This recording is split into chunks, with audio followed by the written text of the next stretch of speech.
was he on about? That body mister, come figure it out with the Sonnet Sisters. Neighbours Godspeed, welcome to Sonnet Sisters. My name is Anna and today I am joined by... Claire. Hello. Do you want to introduce yourself? Yeah, I'm Claire. I do lots of theatre things with Anna and in York in general, mostly acting and a bit of directing and writing as well. Today we're going to be doing an analysis of sonnet number 17. We're going to start with a little bit of historical context, followed by a standard reading and then a modern translation. We're then going to look a little bit more in depth at the words, themes, imagery, structure and tone in this sonnet. So for a little bit of context, Sonnet 17 is the last in the Procreation series, thank the Lord. Yeah, you've been doing a lot of videos on those, haven't you? Yeah, gets a little repetitive. Yeah, and what's interesting I think is that the next sonnet that the next video will be about is Sonnet 18, and that's like one of the most, well, it's the most famous sonnet I would say about Shall I Compare Thee to a Summer's Day.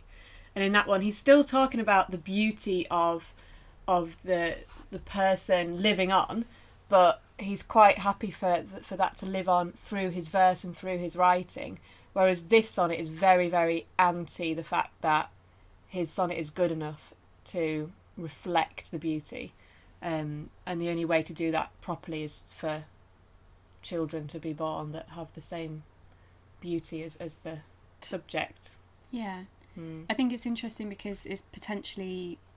Sonnet 17 is potentially the last sonnet that he's written under this commission, and Sonnet 18 is possibly the first sonnet he's writing with his own sense of release and ownership and his own message. Yeah. So maybe that's another reason why he's quite derogatory about his own writing, because he feels trapped in having to write a particular way and he's not being able to express himself, so he knows that the poetry isn't actually that good compared to what he actually wants to write. Before we say goodbye to the Procreation sonnets, I think it's interesting to note that although sources vary on the exact dates that the sonnets were written, it's sort of widely believed that the majority of them were written around the mid-1590s. We know that Shakespeare lost his son in 1596, was it? So it's potentially the case that he was writing the first bunch of sonnets about having to reproduce to enable yourself to live on around the time that he lost his own son, and so that adds quite a sort of weight to the message that you need to procreate to have meaning. Yeah, I think he might have become a little bit disillusioned with that idea because suddenly he realised children aren't immortal either, so that's not a guaranteed way for the person's beauty to live on either. So, yeah. Sad times. Sad Shakespeare times. Okay, so I'm just going to read to you Sonnet 17. Enjoy. Who will believe my verse in time to come, if it were filled with your most high deserts? Though yet heaven knows it is but as a tomb, which hides your life and shows not half your parts. If I could write the beauty of your eyes, and in fresh numbers number all your graces, the age to come would say, this poet lies, such heavenly touches ne'er touched earthly faces. So should my papers, yellowed with their age, be scorned like old men of less truth than tongue, and your true rights be termed a poet's rage, and stretched metre of an antique song. But were some child of yours alive that time, you should live twice, in it and in my rhyme. Okay, so I'll just do a brief modern translation in my own words of the sort of general meaning behind Sonnet 17. Who will believe my poetry in the future if it is filled with details of your qualities? It's nothing more than a pale ode that barely represents your life. Even if I could express your beauty and find fresh ways to describe all your qualities, the people of the future, who are presumably not alive to see this beauty, which is no longer living, would say I was a liar, and that no human ever had this heavenly level of beauty. My poems will be scoffed at like old men who rave nonsense, and your rightful worship would be deemed my poetic fantasy, the strained sound of an old, grotesque song. But if a child of yours were to be present in the future, you would live twice, in the child and in my poem. Okay, so now let's look a bit at the specific meaning behind some of the words. Deserts means merits or worth. When he's talking about the woman's or man's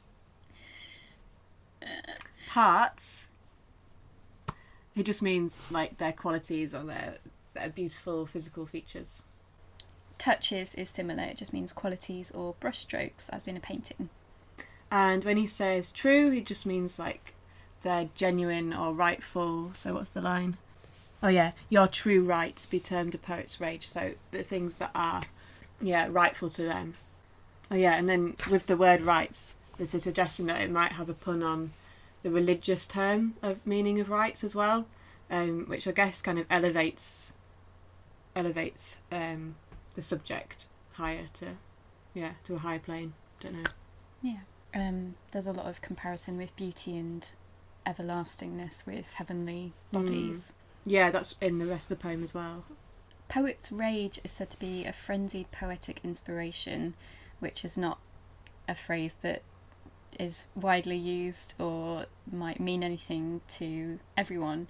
So what I take it to mean is a sort of poet clutching for ideas, or a sort of fever dream of inspiration, some kind of fantasy, poetic dream, creative dream. Yeah, because it's almost so fantastical that it can't be true and not believable.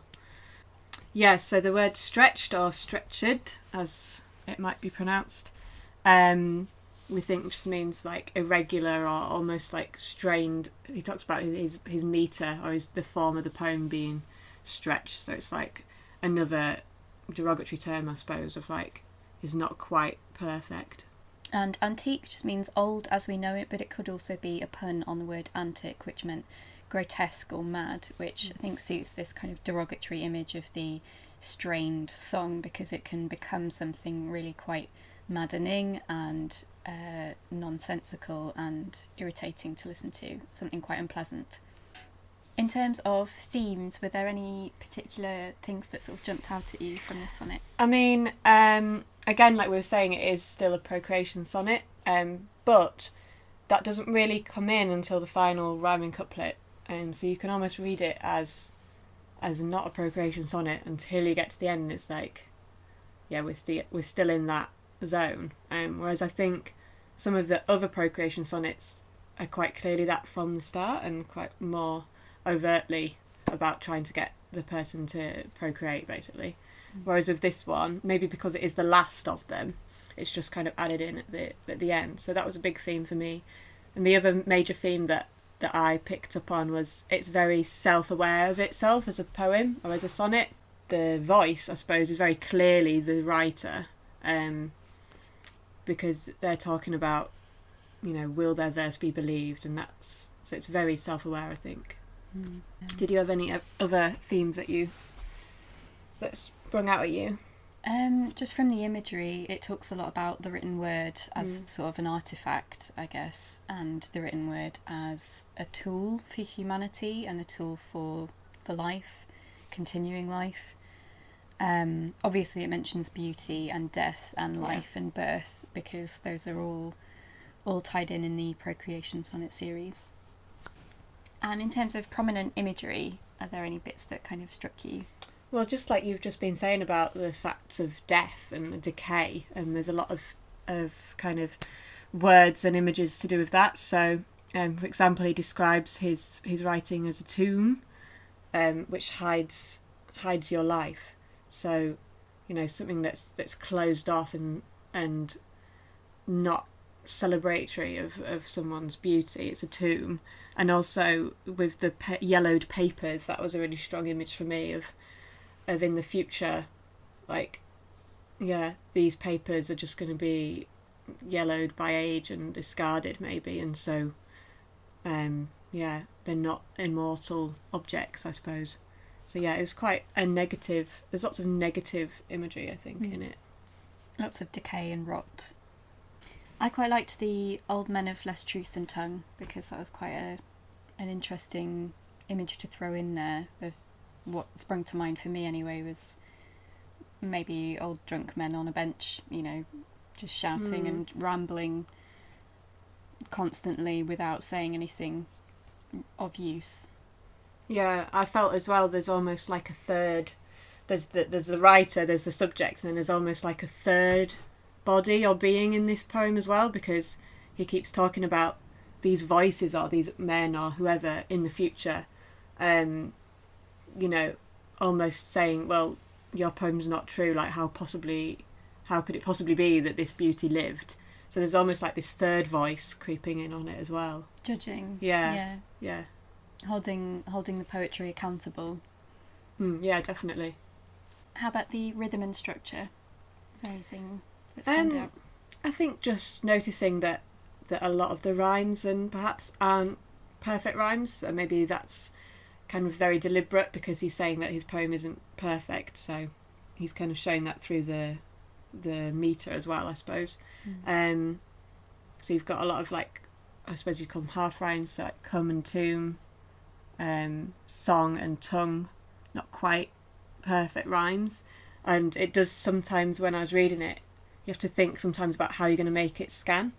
So the version I read didn't have the accent on stretched, it was just stretched, and that wouldn't have made sense metre-wise in that line, which is quite ironic, really, because that's what he's saying, like his metre is irregular, so it kind of made more sense to read it like that, I suppose. It's very clever. There are a couple of interesting coincidences, I think. So there's a feminine ending on tomb, which links weakness and death again. Like, you can be stronger than death, you have a choice to outlive death. There's strength in beauty, strength in procreation.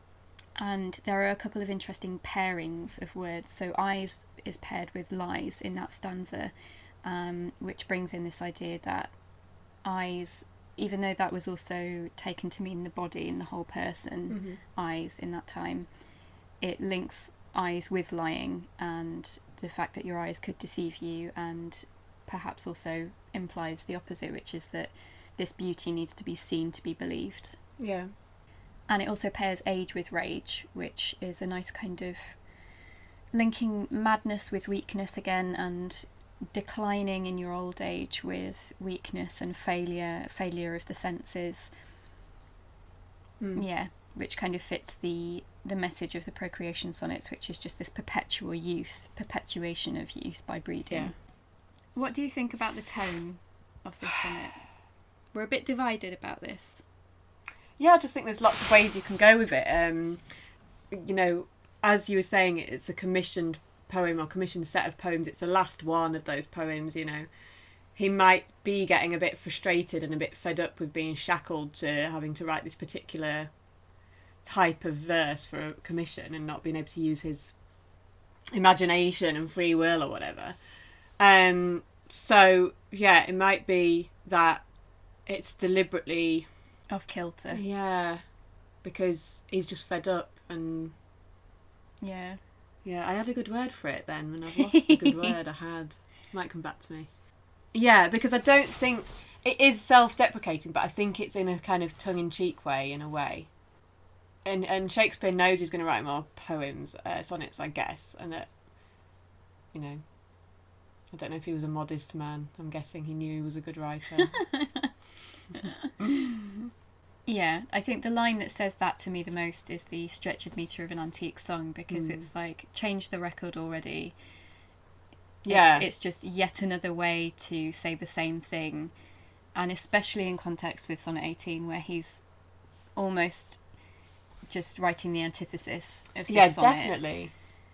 I think that, you know, maybe that's maybe the reason why Sonnet 18 is so well known, so seen as so good, is that finally he was able to be put himself. Yeah, and concentrate his efforts into this poem, and that's why it's turned out the best one.